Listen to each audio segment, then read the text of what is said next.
수험생 여러분 반갑습니다. 이루리학원에서 인문논술 수업하고 있는 김영택입니다. 오늘은 학생 여러분들과 성균관대 인문논술에 대해서 살펴보려고 이렇게 준비하고 나왔습니다. 성균관대 같은 경우에는 많은 학생들이 선호하는 대학이다 보니까 경쟁률이 좀 상당히 높은 편이고, 중상위권 대학을 희망하는 친구들, 수능 성적이 어느 정도 상위권 대학을 지원할 수 있는 성적을 갖고 있는 학생들에게는 필수적으로 지원해보는 학교일 텐데요. 아무래도 어떤 학교, 이 학교가 갖고 있는 특징을 보다 정확하게 이해하고 논술 준비를 앞으로 해나간다면 좀 더 보탬이 되지 않을까 해서 오늘 내용을 마련해 보았습니다.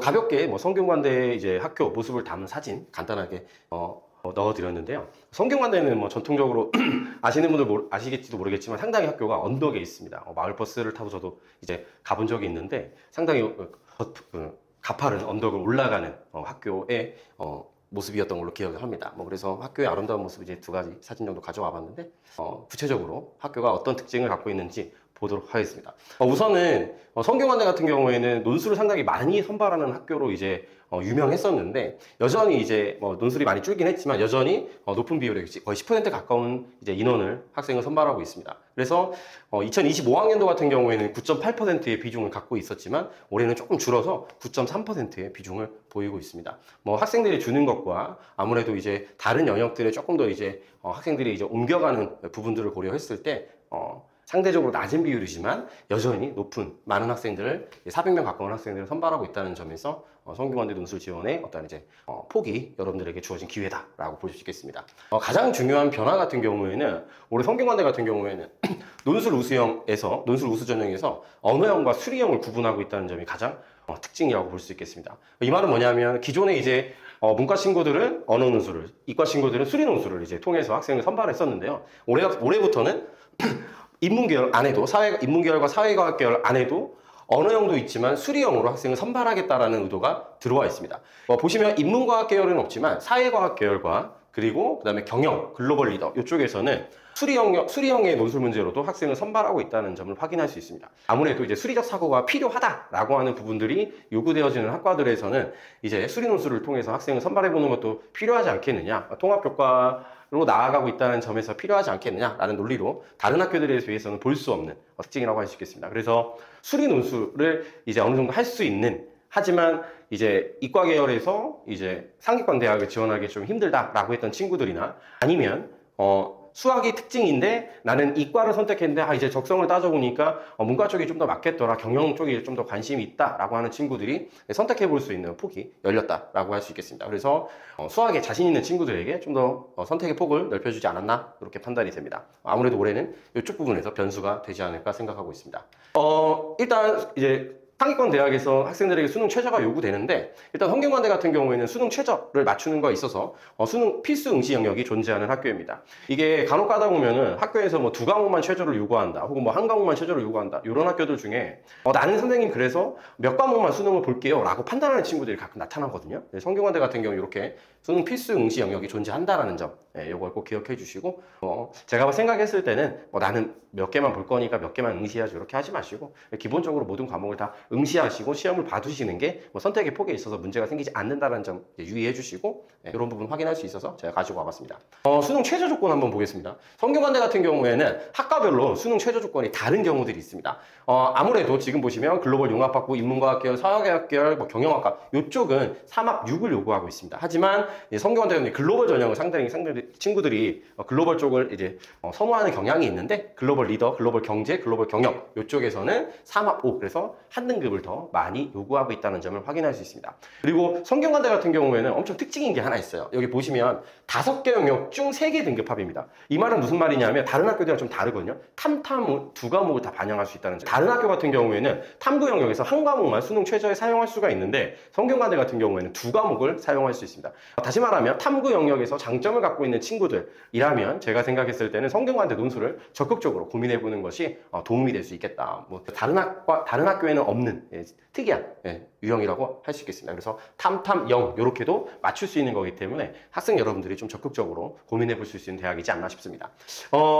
아까 서두에도 잠깐 말씀을 드렸지만 성균관대는 학생들이 많이 선호하는 학교예요. 예전에는 성균관대 논술시험이 끝나고 학생들이 쏟아지는 풍경들을 심심치 않게 볼 수 있었거든요. 물론 지금도 학생들이 많이 선호하고 있는데 그러다 보니까 실제로 경쟁률이 상당히 높습니다. 그래서 학생들이 성균관대는 경쟁률이 너무 높은 학교다. 그래서 지원하는 게 맞냐라고 하는 이제 생각을 갖기도 하거든요. 근데 실제로 수능 최저로 이제 걸러지는 경쟁률은 다른 대학에 비해서 특히 높지 않습니다. 요거는 이제 제가 이제 학교 홈페이지에 들어가 보니까 작년에 2025학년도에 입시 결과 아직 이제 실질 경쟁률 부분이 확인되지 않아서 제가 재작년과 이제 내용을 가지고 와봤습니다. 2024학년도, 2023학년도 내용을 가지고 와봤는데 이 내용을 보시면 실질 경쟁률 같은 경우에 지금 명목 경쟁, 그러니까 학생이 실제로 원서를 접수했을 때 나타나는 경쟁률 같은 경우에는 60대, 낮은 게 60대 1이고 높은 거는 이제 90대 1을 넘어가는 학과들도 있었습니다. 하지만 실제 경쟁률만 놓고 봤을 때 실제로 학생들이 20몇 대 1의 경쟁률을 보입니다. 이쪽은 10몇 대 1이죠. 그러니까 사실상 학생들이 최저를 충족하는 비율은 40% 정도밖에 되지 않는다는 점을 확인할 수 있습니다. 이거는 다른 학교들에도 이제 나타나는 특징이기도 하거든요. 그러니까 학생들이 실제적으로 고민을 해야 되는 것은 저는 두 가지를 확인할 수 있다고 보는데 내가 최저를 맞출 수 있는 학교를 지원하는 것, 그리고 경쟁률이라고 하는 것은 원서를 접수한 경쟁률이 아니라 실질적으로 수능을 최저를 맞춘 경쟁률이 어떻게 되는가를 고민하고 학교를 지원하는 것이 필요하다는 점을 성균관대 사례를 통해서 확인할 수 있다는 점도 여러분들이 기억해 주시면 좋겠습니다. 엄청 높아 보이지만 실제로는 대동소이합니다. 다른 학교들과. 그래서 이 부분 확인해 볼 수 있을 것 같고요. 그리고 성균관대 같은 경우는 내신을 보지 않습니다. 이거는 제가 생각했을 때는 내신이 조금 상대적으로 좋지 않지만 수능 최저 조건을 맞출 수 있고 글쓰기 능력을 가진 학생들을 선발하고 싶다라고 하는 이제 학교의 이제 의도라고 보여지거든요. 아무래도 학생들이 내신이 좋지 않지만 수능 성적이 상대적으로 좋은 이제 자사고나 특목고 학생들을 선발하겠다라고 하는 학교의 의도가 조금 담겨 있지 않나 이 생각은 좀 갖고 있습니다. 그래서 내신 신경 쓰지 않고 최저 맞출 수 있다면 적극적으로 고민해 볼 수 있는 학교다. 이렇게 이해해 주시면 좋겠습니다. 자, 그러면 그리고 학교에서 소개한 논술 문제 유형에 대해서 이제 간단하게 가지고 와봤는데요. 이거는 학교가 이야기하고 있는 부분입니다. 1번 문제는 이제 요약형 문제로 이야기를 하고 있고 2번 문제는 평가, 설명형이라고 이야기하고 있습니다. 3번은 논술, 논증형이라고 이야기하고 있습니다.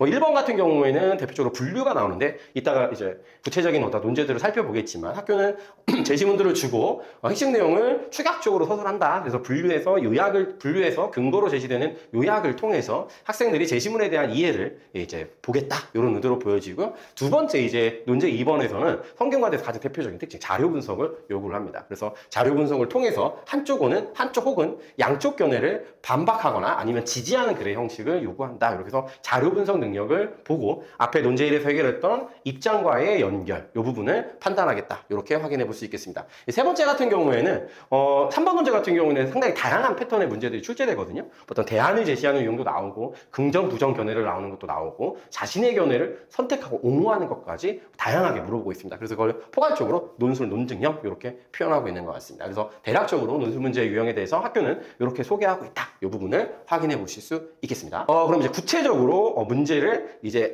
살펴보려고 하는데요. 학교 유형 분석이기 때문에 제가 자세한 해제는 설명드리지 않겠지만 기본적으로 학교의 유형의 특징을 이제 살펴보는 시간이기 때문에 제가 조금 부탁드리고 싶은 것은 성균관대 2025학년도 논술 문제, 기출 문제를 꼭 한 번은 일독을 하시고 그 다음에 이 설명을 들어보셨으면 좋겠다 말씀을 먼저 드리겠습니다. 그래서 논지 한번 살펴볼게요. 자, 1교시 성균관대 작년에 이제 1교시, 2교시 문제가 공개되어져 있는데 1교시 같은 경우는 아까 말씀드렸듯이 분류를 물어보고 있고요. 그 다음에 각 입장의 요약을 요구하고 있습니다. 2번 문제 같은 경우에는 도표 분석을 통해서 앞에서 다뤘던 두 입장을 각각 옹호하는 어떤 글쓰기를 요구하고 있습니다. 그리고 3번 문제 같은 경우에는 앞에 제시문, 문제 1에서의 주어졌던 제시문과 4가지와 그 다음에 문제 2에서 주어졌던 자료들을 활용해서 자신의 선택을 정당화한 어떤 주어진 상황을 주고 그에 대한 선택을 정당화하는 글쓰기를 요구하고 있습니다. 그러면 앞에서 다뤘던 것들을 종합해서 자신의 견해를 논증할 수 있는 능력을 보겠다라는 의도였고요. 2교시의 문제도 마찬가지였습니다. 분류에 해당되는 그 다음에 자료 분석을 통해서 각각의 두 입장을 지지하는 그 다음에 마지막에 똑같이 앞에 내용들을 활용해서 자신의 선택을 정당화하는 이 기본적인 패턴, 그러니까 동일한 패턴의 문제가 1교시와 2교시의 문제로 출제되었습니다. 요거는 이제 먼저 말씀을 드리면 1교시하고 2교시하고 중간의 내용들이 조금 다를 수 있거든요. 그러니까 예를 들어서 작년 같은 경우에는 일치를 시켜줬는데 만약에 예를 들어서 1교시에서는 두 입장을 모두 다 지지하는 논리를 쓰라고 하지만 2교시에서는 한쪽만 선택해서 써야 되는 경우가 있거나 아니면 한쪽밖에 쓸 수 없는 경우들을 주거나 이런 식의 다각도로 다변화시켜서 물어볼 수 있다는 점을 기억해 주시면 주시면 좋겠습니다. 그리고 3번 같은 경우에도 작년 같은 경우에는 선택의 정당화를 물어보고 있는데 다른 경우에는 긍정적인 측면, 부정적인 측면 모두 다 쓰라고 하거나 아니면 주어진 문제를 놓고 앞에 내용 활용해서 해결 방안을 물어보는 경우도 있다. 이렇게 폭넓게 좀 연습을 해주시면 좋겠다라는 걸 확인해 볼 수 있었고요. 그다음에 제시문들 같은 경우에는 제가 제시문 1만 가지고 왔는데 작년 같은 경우는 제시문 총 4개가 주어졌었습니다. 그래서 제시문 4개를 분류하는 거. 그리고 성균관대 같은 경우에는 제시문의 어떤 특별한 특징이라고 할 수 있는 것이 이제 잡기는 좀 어려운 것 같습니다. 무슨 말이냐면은 일반적인 어떤 이제 비문학에 해당되는 논술 지문이 출제될 수도 있지만 시가 나올 수도 있습니다. 근데 요거는 뭐 특정되었다라고 판단하기는 좀 어렵습니다. 그리고 작년 같은 경우는 총 4개의 제시문이 주어졌지만 많은 경우에는 7개, 8개까지도 주어질 수 있다는 점까지 여러분들이 좀 폭넓게 이해하고 계셨으면 좋겠습니다. 총 3개가 주어진 경우도 있었거든요. 이게 예시 문제에서 한번 3개가 출제된 적이 있는데 제시문의 숫자가 줄어들면 해당 제시문의 길이는 길어집니다. 그래서 전체적으로 독해해야 되는 제시문의 양은 비슷하다고 볼 수 있는데 제시문의 숫자를 가지고 이렇게 변동이 있을 수 있다는 점은 알고 계시면 좋을 것 같습니다. 뭐 그 정도를 소개해 드릴 수 있을 것 같고요. 그 다음에 아까 제가 문제 2번을 풀 때 자료 분석을 요구한다고 했잖아요. 그래서 대표적인 자료 하나를 가지고 와봤습니다. 사회활동 경험, 이거 이제 회원국 평균 A국, B국, C국 이렇게 주어져 있는데 여기에서 각각의 국가의 특징 이런 것들을 살펴봐 주시면 좋겠습니다. 이게 하나가 더 나오거든요. 그래서 제시 자료들과의 연관성 속에서 의미를 파악하면 되겠습니다. 이제는 구체적으로 각각의 이제 논제를 어떻게 해결할 거냐, 요거를 이제 구체적으로 따져볼 텐데요. 이 영상을 보고 있는 친구들이 만약에 논술을 배운 친구들이다. 그렇다면 반드시 분류라고 하는 글쓰기에 대해서 성균관대는 알고 있어야 합니다. 왜냐하면 1번이 지금처럼 모두 다 분류가 요구되기 때문이죠. 성균관대는 그래서 분류에 대한 기본적인 형식을 반드시 꼭 정리해 주셔야 됩니다. 분류의 기준과 분류의 결과와 근거로서의 제시문 요약이 오는 이 분류라고 하는 글쓰기에 대해서 꼭 자기가 충분히 이해하고 있는지를 체크를 해주시고요. 성균관대 같은 경우에는 각각의 논제에서 학생들이 제시문을 분류할 때 사용해야 하는 기준에 대한 설정을 해주고 있습니다. 그래서 이 기준을 충분히 이해하고 그거에 맞춰서 제시문들을 독해하고 분류하는 이제 시간이 필요할 거거든요. 그래서 여러분들이 주어진 기준에 맞춰서 제시문들을 분류하고 이해해 주시면 좋겠습니다. 그리고 두 번째는 이거는 이제 성균관대 이제 기출을 좀 연습을 해온 친구들이라면 알고 있는지 꼭 이제 물어보고 싶은 부분인데요. 성균관대 같은 경우에는 각 입장 요약하라고 요구합니다. 그래서 저 같은 경우에는 제시문 요약이 아니고 입장 요약이다라고 하는 말에 대해서 학생들이 좀 더 충분하게 이해하고 문제를 서술하는 것을 좀 추천을 하는 편입니다. 세부적으로 어떻게 쓰는지에 대해서는 학교 답안을 보면 좀 더 이해할 수 있는데 학생들이 좀 놓치지 않았으면 좋겠는 건 학교는 기계적으로 제시문을 요약하는 것을 별로 좋아하지 않습니다. 그래서 제시문들의 내용을 이해해서 논리적인 연관성을 따져서 유기적으로 요약문을 쓸 수 있어야 한다라고 이제 학교는 표현해주고 있거든요. 이 표현을 어떻게 해결할지에 대해서도 좀 더 전략적으로 고민해 볼 수 있었으면 좋겠습니다. 자세한 내용은 이루리 논술 수업을 통해서 여러분들이 확인하실 수 있을 겁니다. 그래서 여기에서 성균관대 1번은 분류가 나온다. 성균관대 분류에서 요구하는 특징이 있다라는 점을 꼭 정리하시고 이 부분들을 찾아보셨으면 좋겠습니다. 구체적인 방법을 확인하고 싶다라고 하면 학교에서 공개하고 있는 답안들을 통해서도 유추할 수 있으실 거라고 생각되어집니다. 두 번째 논제 같은 경우에는 아까도 말씀을 드렸듯이 자료에 대한 분석이 기본적으로 필요합니다. 자료라고 하는 것은 제가 생각했을 때는 수리 논술을 물어보지 않는 경우에 자료 분석을 통해서 학생이 갖고 있는 어떤 이제 자료를 분석할 수 있는 능력 그리고 수리적 사고 이런 것들을 저는 좀 보고 싶어서 대학들에서 이제 도표 분석 문제를 많이 출제하고 있다라고 이해를 하고 있고 성균관대 같은 경우에는 꽤 오랜 기간 동안 논제 2번을 통해서 도표 분석 능력을 물어보고 있다. 이 부분을 확인할 수 있습니다. 그래서 자료를 분석하는 것에 대해서 좀 더 충분하게 연습하시고 이 부분에 대해서 자신 있게 해결할 수 있다라고 한다면 성균관대 논술 문제를 성균관대 논술 시험을 응시하는 것이 나쁜 선택이 아닐 수 있습니다. 그 부분을 꼭 이제 고려해 주시면 좋겠고 그리고 그렇기 때문에 자료를 어떻게 분석하는 것이 좋겠느냐라고 하는 것들을 꼭 여러분들이 정리해 주셔야 됩니다. 자료라고 하는 것은 학생들에게 자료 분석 문제를 이제 풀어보라고 얘기하면 실제로 자료를 깊이 있게 이해하기보다는 자료에 나와 있는 어떤 구체적인 수치를 찾기에 급급합니다. 무슨 말이냐면 기본적으로 자료를 분석을 할 때는 자료가 무엇에 대한 자료인지 그리고 어떤 단위가 주어지고 있는지 그 다음에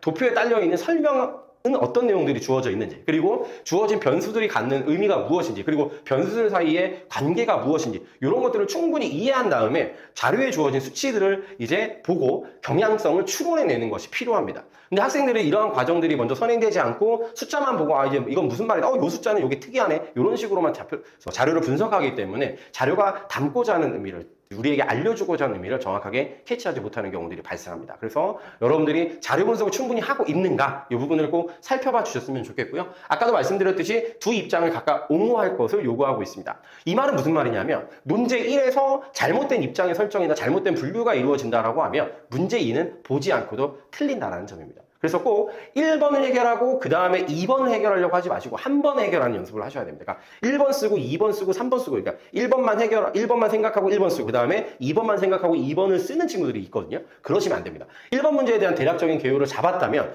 2번 문제를 해결하는 과정에서 그 1번 문제의 내용을 적용해 보시고 그 과정이 매끄럽다라고 했을 때 1번 문제가 완성될 수 있다는 점입니다. 그래서 꼭 이 부분을 함께 해결하는 연습을 좀 하셨으면 좋겠고요. 아까도 말씀드렸듯이 작년 같은 경우에는 각각의 두 입장을 옹호하는 어떤 이제 글쓰기를 요구하고 있지만 요거는 계속 변동될 수 있어요. 그래서 작년 것만 보지 마시고 몇 개년 정도를 충분하게 보시면서 이번에서는 이렇게 물어보기도 하고 이렇게 물어보기도 하는구나. 그러면 각각에 따라서 어떠한 대응이 필요하겠다. 이 부분까지 꼭 이해해 주시면 좋겠습니다. 그래서 작년의 문제를 기반으로 해서 2번 문제의 특징을 살펴보았고요. 그 다음에 3번 문제 같은 경우에는 지금 보시면 디귿정부, 그래서 한 극단 이런 이야기를 하면서 어떠한 문제 상황을 설정을 해줍니다. 이거는 앞에서 이런 식으로 이해하시면 되거든요. 성균관대는 1번 문제를 통해서 특정 주제에 대한 기본적인 어떤 지식적인 부분을 학생들에게 제공을 해줍니다. 그러니까 외부 지식을 가져오는 게 아니라 이론적인 관점을 학생들에게 던져준다는 거죠. 그리고 이걸 충분히 넌 읽어낼 수 있니? 이걸 본 다음에 3번에서는 그것을 적용하는 글쓰기를 요구합니다. 그러니까 학생들이 주어진 문제 상황에 대해서 기본적인 지식을 가지고 그러한 상황을 해결해낼 수 있느냐 이걸 보겠다라는 거거든요. 그래서 충분하게 문제를 보고 있고 그래서 이 문제에 대한 글쓰기가 이루어져야 된다. 그러니까 앞에 문제 1의 제시문과 자료 2를 활용하라고 하고 있지만 이걸 그냥 단순 요약하는 것이 아니라 주어진 문제 상황에 대한 찬성 혹은 반대의 어떤 자신의 입장을 선택하고 그것에 뒷받침하는 근거로 이 문제 상황에 대한 글쓰기를 요구하고 있다는 점을 반드시 기억하시고 그래서 문제 상황에 대한 제시, 정리와 그에 대한 선택 그리고 자신의 선택을 뒷받침할 수 있는 정당화까지 여러분들이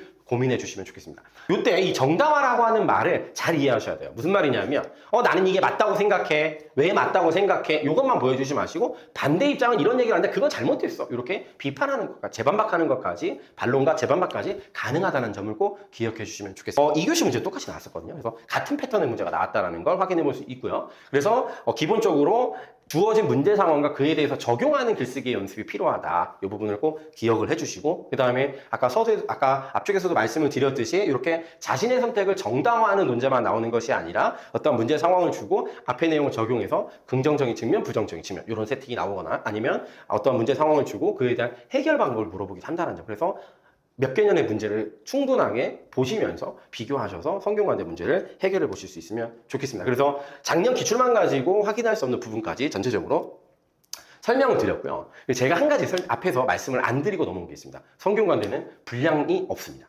무슨 말이냐면 성균관 답안지도 이제 원고지가 아니고 그냥 줄로 되어져 있는 답안지를 주거든요. 그래서 그 안에서 자유롭게 글을 쓰라고 얘기를 해요. 그러면 학생 여러분들이 꼭 기억하셔야 되는 건 뭐냐면 이 글자 수, 이 답안을 몇 자로 채울 것인가에 대해서 반드시 계획을 세우셔야 됩니다. 여러분들이 논술을 준비하고 있고 선생님들께 지도를 받고 있다면 이 부분에 대한 어느 정도의 대략적인 가이드를 이제 꼭 안내를 받아야 하거든요. 무슨 말이냐면 1번은 몇 자를 쓰자, 2번은 몇 자를 쓰자, 3번은 몇 자를 쓰자에 대한 대략적인 감각이 없으면 시험장에 갔을 때 1번만 진짜 미친 듯이 쓰고 나오는 경우들이 있습니다. 그래서 1번 아까 보셨는지 모르겠지만 1번 40점이거든요. 2번도 40점이고 3번 20점이었어요. 그래서 각각의 배점에 맞는 글자 수의 배분이 필요하다는 점까지 꼭 기억하셔서 이 부분들을 고려해서 문제를 해결하는 연습을 하셨으면 좋겠습니다. 그래서 1, 2, 3번은 주어진 문제들을 모두 충실하게 작성을 해야 된다라는 점까지 꼭 기억해 주시면 좋겠습니다. 그래서 여러분들도 제가 보여드린 모습처럼 이제 합격증을 꼭 얻으실 수 있으면 좋겠다라고 하는 부분까지 말씀을 드리고요. 일요일에는 6명의 수업을 통해서 그리고 개별 맞춤 수업을 통해서 학생들에게 실질적으로 필요한 어떤 수업을 진행하고 있다는 점까지 말씀드리고 싶습니다. 그래서 성균관대를 준비하고 목적하고 있는 친구들이라면 성균관대 논술 문제에 대한 보다 디테일한 어떤 이제 전략과 그 다음에 그것을 충실하게 이행하고 있는지를 선생님과 밀접한 관계 속에서 확인해 나갈 수 있다, 준비해 나갈 수 있다 이런 점까지 말씀을 드릴 수 있을 것 같습니다. 그래서 지금 이제 유무를 얼마 남기지 않고 있고 앞으로 이제 5개월 정도 뒤면 성균관대 논술 시험을 보러 가게 될 텐데 학생 여러분들이 충분히 논술을 준비하고 그리고 시험을 보러 가서 좋은 결과를 얻을 수 있게 응원하면서 오늘 영상을 마무리해 보도록 하겠습니다.